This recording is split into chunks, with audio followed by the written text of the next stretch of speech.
पुणे जिल्ह्यामध्ये एक छोटंसं खेडेगाव आहे. या खेडेगावात एका जोडप्याने सैराटचा दुसरा भाग तयार केलेला होता. म्हणजेच काय, पळून जाऊन लग्न केलं होतं. आता तुम्ही म्हणसाल की भरपूर ठिकाणी जोडपी पळून जातात, यात विशेष काय आहे? प्रत्येक गावात अशी जोडपी आहेतच. तर यामध्ये विशेष असं होतं की या जोडप्यामधील जो व्यक्ती होता, जो नवरा होता, तो होता 70 वर्षाचा आणि ती जी महिला होती ती होती 28 वर्षाची. हे तर काहीच नाही. ज्यावेळेला तुम्ही यांचं नातं ऐकाल त्यावेळेला तुम्ही हादरून जाणार आहात. हा जो व्यक्ती होता या महिलेचा सासरा होता. यामुळेच या घटनेची चर्चा सोशल मीडियावरती होत आहे. तर काय आहे पूर्ण गोष्ट सांगतोच मित्रांनो, पण याच्या आधी तुम्हाला सांगू इच्छितो की हा चॅनल एकदम कमी वेळेत शॉर्टकटमध्ये तुम्हाला नवीन नवीन घटना सांगत असतो. त्यामुळे तुम्ही धारा 302 या चॅनलला आपल्या सबस्क्राईब नक्की करा.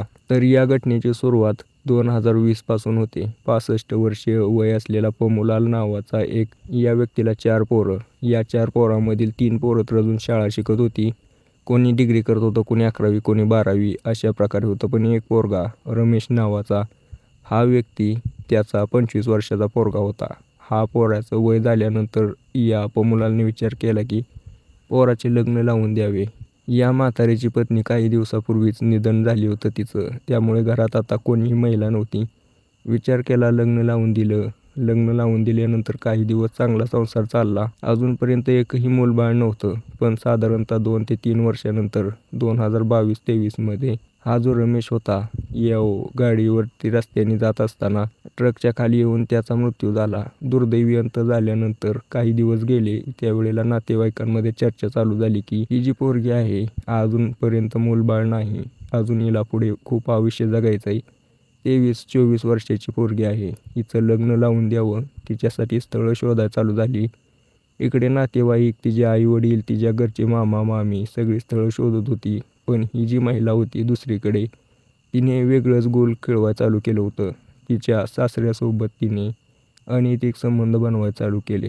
या दोघांमध्ये जवळीक वाढली. त्याचं कारण पण होतं की ज्या वेळेला त्या म्हाताऱ्या व्यक्तीचा पोरगा मेलेला होता, म्हणजे त्या महिलेचा पती, त्यावेळेला तिला कोणाच्या तरी आधाराची गरज होती. त्यावेळेला या 65-66 वर्षाच्या म्हाताऱ्याने तिला आधार दिला होता. त्यावेळेलाच या दोघांमध्ये नजदिकी वाढली.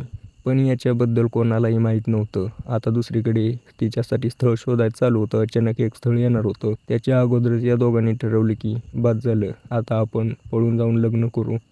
कोणाचाही विचार करायचा नाही. कुठला समाज आणि कुठली 4 लोकं. या दोघांनी गावाबाहेरच्या मंदिरामध्ये जाऊन लग्न केलं. आता हे तर चुकीचं होतं, नातं वेगळं होतं, वय एवढा फरक. पण कोणालाही काही बोलता आलेलं नाही.